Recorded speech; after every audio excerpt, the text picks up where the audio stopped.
Okay guys, I'm gonna show you how to make a dog leash.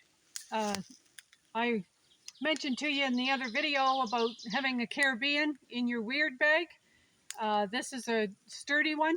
You can actually get ones that they use for cows, so it's quite strong. So if you've got a good sized dog, a large breed, then I would use the same Caribbeans that they use for a large animal. So, but this one is just a regular one. So you can use as many pieces of baler twine as you want. For demonstration purposes, I am going to just use 6. And the reason I'm going to show you how to make the leash is because if you're going to a campground, especially a public campground, and you get there and everybody forgot the dog leash, nobody brought it, or the dog chewed it on the way, or you lost it, or whatever the reason. So you can make one quickly. Just grab your weird bag, get your Caribbean, grab your piece of baler twine. You only need at least 3, but I've got 6. And what you do is get all the knots together.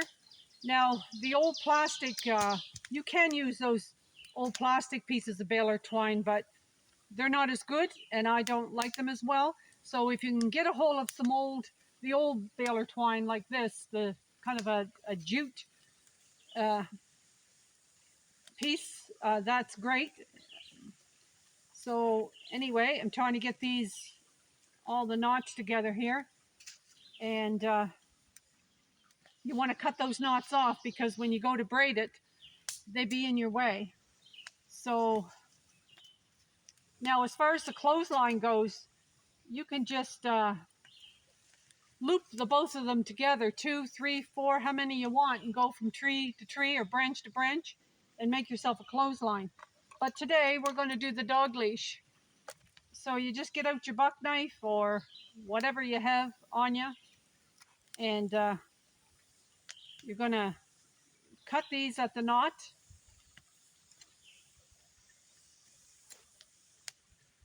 All right.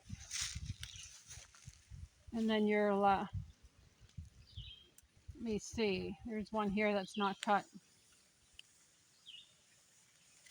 Okay, so be careful if you're using a big knife like that, especially if you're not used to it. I've got a fire going there, guys, so the smoke is, it's smoking real nice so that it keeps the bugs away. The black flies are really bad today, but that's okay. You know, if you wait for a perfect day to go camping or to go fishing or to do something, you'll never get that perfect day. So we're out here living our best life. All right, so I've got these cut. You guys remind me where I put my knife. Let's see, 2, 4. All right, I probably should have had them cut and fixed up before I started the video, but oh well. You guys don't mind watching old Grizz make this. So I'm going to cut those knots off.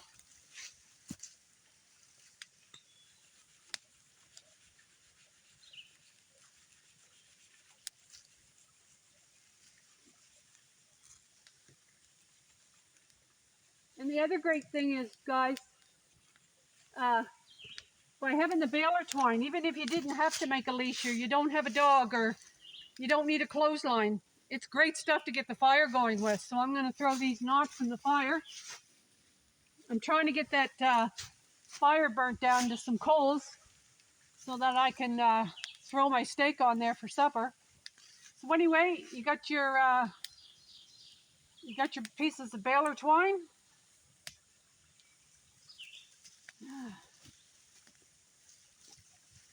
Alrighty. Sorry about that, guys. Sometimes the baler twine can be as tangly as some of those old wire hangers. There we go. Just kick back and enjoy your coffee and watch old Grizz work. Okay, so you take your your baler twine and you put it in your, now the other hooks, I have to use the Caribbean because I don't have the regular hooks. The regular hooks that you're supposed to use, they have a circle on the bottom where you hook it. So I'm just going to show you with this for now.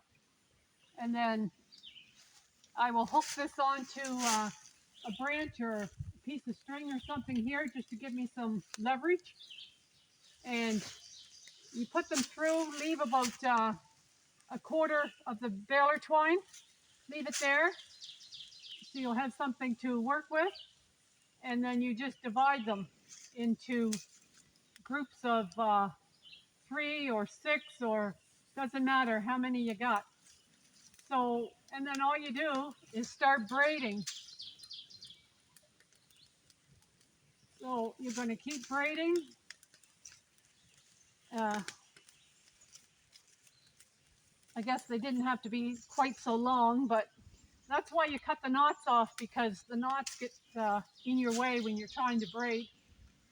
Now it's a little thicker at the top because you have your baler twine in there a quarter of the way, but then as you get down and past that, because that's where you want your strength, especially for a big dog, and then once you get past that, then it's thinner as you work your way down. Now I've only got 6 strands instead of 12 because they were doubled up here. So I will show you in a few minutes what this looks like.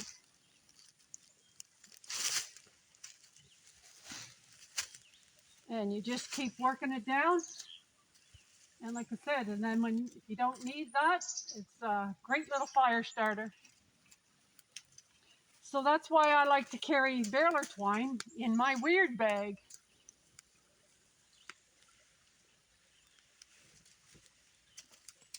Okay, so we've got some nice coals coming there. So I will, when I'm finished this, I'm going to turn the camera around and start a new video. And I've got my tripod set up there. I've got things ready to go. I've got to put my tarp down over, and I've got some tent pegs to hold the tarp the way I want it. And then I'll set up my cot and my sleeping bag. I've got a little self-inflated air mattress, and I will get that all set up, and you guys can watch me. And then when I get that done, I will have my steak and coffee, and then as it gets dusk, I'll do another video as I'm nestled into my campsite, nestled in on my bed, and I may do a video after dark. I do have a light. Oh, that's another thing I have in my weird bag is a headlight or some kind of little flashlight. So, and if you have that bag packed all the time, you can just pick that bag up and go if you want to go in a hurry, or you can throw it in the car if you know you're driving, for an hour, you're going somewhere. You never know, there might be something in that bag that you need. So, if you run into an accident or any trouble along the way, you could have a couple of granola bars in there and a bottle of water, and you'd be all set. People would be banging on your car window wanting something. And you'd say, no, get your own weird bag. All right, so I'll probably be out of the camera's view here a little bit because the baler twine is quite long, but I'm almost finished. So I just want to show you what it looks like and how to tie off the end. So that's your little story while you're watching me braid. But don't forget to get the proper hook for it, because that Caribbean wouldn't be strong enough for a large dog. That would bend really easy, but like I said, use the one that they use for cows. All right, so when you come to the end, I'm just going to end it off here now, but when you come to the end, you just loop it around and tie a knot in it just to keep it from coming on braided, just like that. And then you can take your knife and trim all that off. And you've got yourself a dog leash. There you go, guys.